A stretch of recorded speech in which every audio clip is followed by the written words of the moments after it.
Bonjour à tous, bien-aimés familles humaines, je suis Gilles Mansillon, je viens vous saluer aujourd'hui, je vais tirer quelques cartes, je voulais souhaiter un bon anniversaire à toutes les balances et tirer quelques cartes pour voir pour le mois qui arrive, pour ce mois d'octobre. Alors je vais tirer 10 cartes, puis je ferai un petit récapitulatif pour la journée, pour les un jour ou deux à la fin de cette vidéo.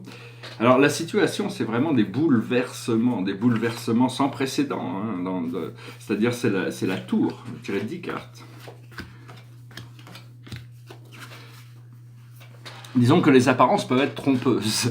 C'est-à-dire que pour le moment, on est vraiment on est encore dans l'effet de laisser l'ancien, de se débarrasser de l'ancien pour arriver dans le nouveau. Ce qui vient pour nous assister autour de cette situation, c'est la carte du courage.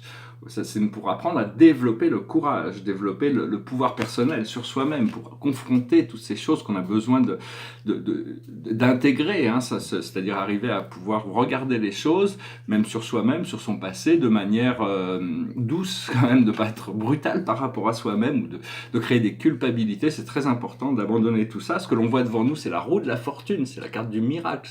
Rien n'est vraiment impossible, hein. Il y a toutes sortes de possibilités incroyables. Parce que dans notre subconscient, notre passé lointain, on a l'enfant de bâton, pardon, c'est celui qui cherche.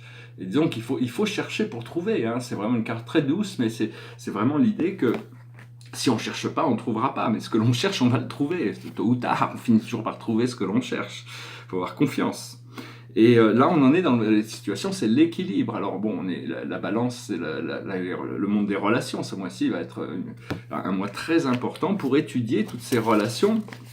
Alors bon, je voulais parler rapidement, je vais continuer cette lecture, mais je voulais dire que du 5 octobre au 16 novembre, il va y avoir 40 jours où Vénus va aller rétrograder dans le Scorpion pour aller venir toucher la balance et repartir après. Et donc Vénus, on a besoin d'obtenir de la clarté par rapport à certaines choses. Elle va nous apprendre, Vénus c'est très important, c'est sur l'amour, l'argent, l'attraction, la beauté, donc toutes ces choses-là. Hier j'aurais recommandé de lire un livre, Le banquet de Platon. Avant tout, c'est sur Eros, hein. Eros, c'est les différentes formes d'Eros, l'amour terrestre, l'amour céleste. Mais Aphrodite, Vénus, fait partie de ce divin féminin. Il y a une autre planète qui est très importante, parce que tout ça, c'est des rapports astrologiques, hein.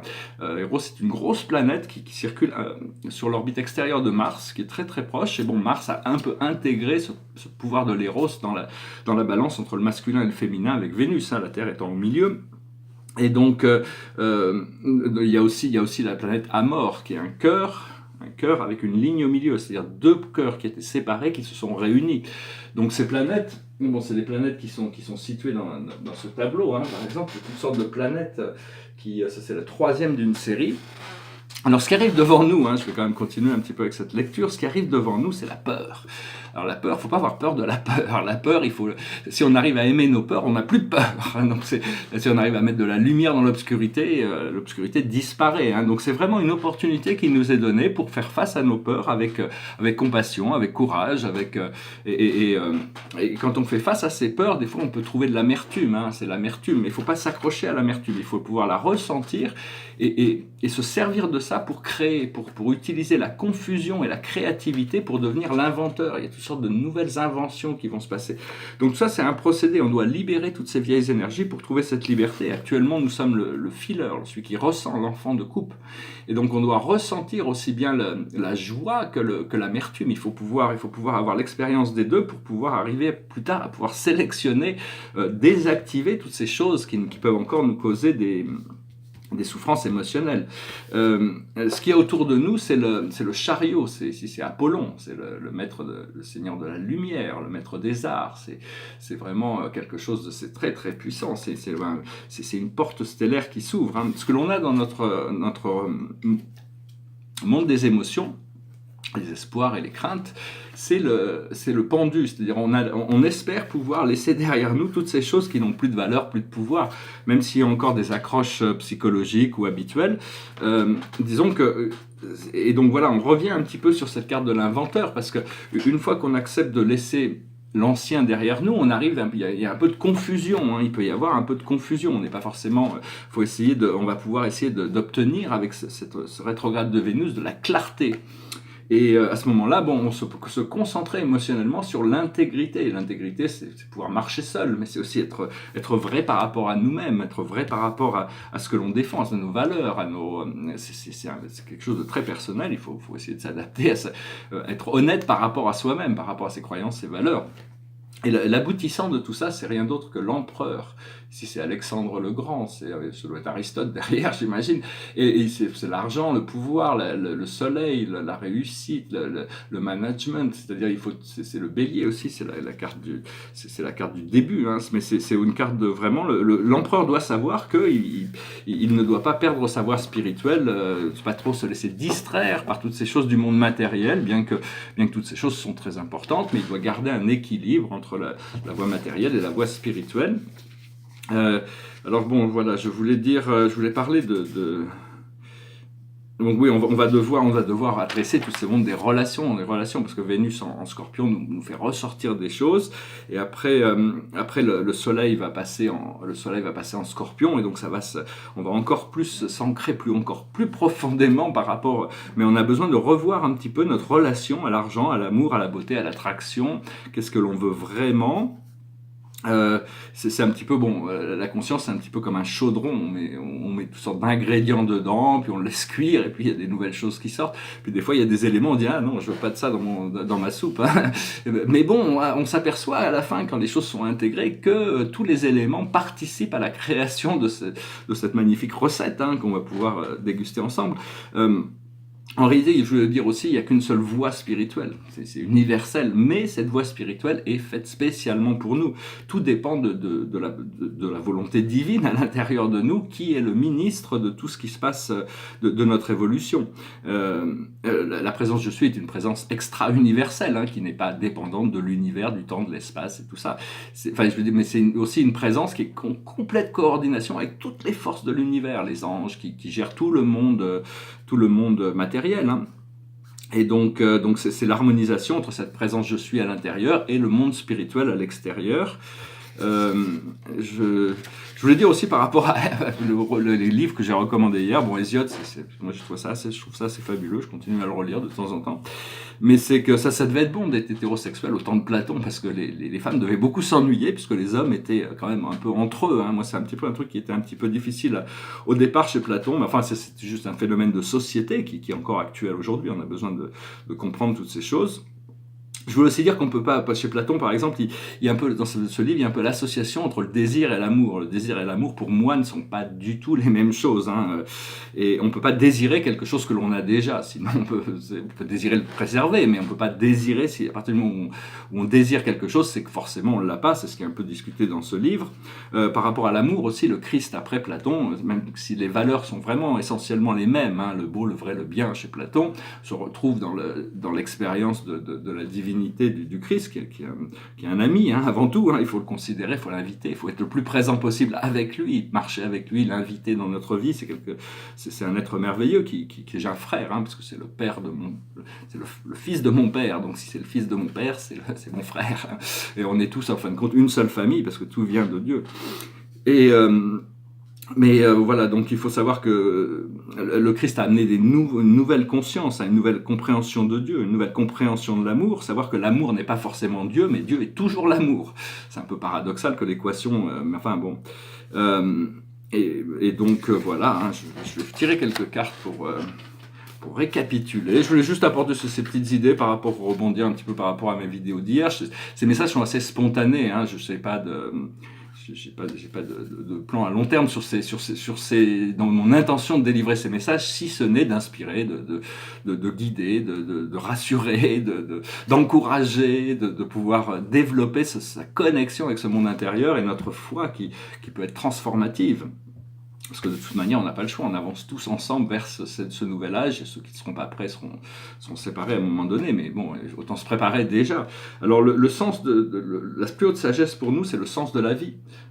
Et quel est le sens de notre vie? La vie n'a pas de sens, elle n'a que le sens qu'on peut lui donner. Donc, mais au plus on travaille sur nous-mêmes, au plus la vie révèle de nouveaux sens et de nouvelles valeurs. Ce que l'on doit comprendre, c'est la direction. Il faut continuer à rester dans notre direction. Ce que l'on doit faire, c'est notre intuition. Il faut suivre notre intuition, il faut s'aligner avec notre intuition, il faut être à l'écoute de toutes ces choses qui sont subtiles et qui sont parfois on peut passer à côté parce qu'elles sont subtiles. Et le message général pour nous, c'est la confiance. Donc c'est vraiment avoir confiance. Hein. Faut savoir que bon, Dieu, ma mère avait une petite carte chez elle. C'était en anglais, mais ça voulait dire soyez patient, Dieu n'en a pas fini avec moi. C'est-à-dire, bon, on est tous des projets, hein, des projets de Dieu, hein, donc il faut avoir de la compassion sur notre projet, savoir que de toute manière, quelles que soient les épreuves que l'on peut passer ou subir, ou de toute manière, Dieu nous aime sans qualification, il n'y a pas de... Par contre, il faut quand même travailler un peu pour pouvoir avancer. On nous a donné la volonté pour pouvoir nous en servir quand même. Bon, je voulais finir avec une chanson, c'est une chanson de Charles Aznavour, puisqu'il nous a quittés. Pour moi, la vie est éternelle. Et après avoir eu une longue vie dans un corps physique, on est content de se retrouver dans la lumière. Donc, il y a jamais j'ai plus de tristesse pour les gens qui partent. Donc, je suis été content pour eux. Par contre, bon, je peux comprendre qu'il y a des gens sur Terre qui ont encore ce sentiment de tristesse quand les gens partent. Enfin, bon, je vais penser chanter cette chanson. C'est un hommage. C'est quelqu'un qui a fait le tour du monde, qui a chanté ces chansons dans toutes les langues. Il y a beaucoup de... It goes like this. Vers les docks où le poids et l'ennui me courbent le dos, ils arrivent le ventre alourdi de fruits les bateaux.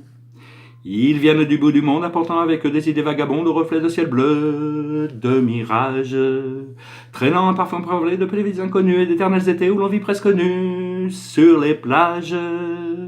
Moi qui n'ai connu toute ma vie que le ciel du Nord, j'aimerais débarbouiller ce gris environ de bord. Emmenez-moi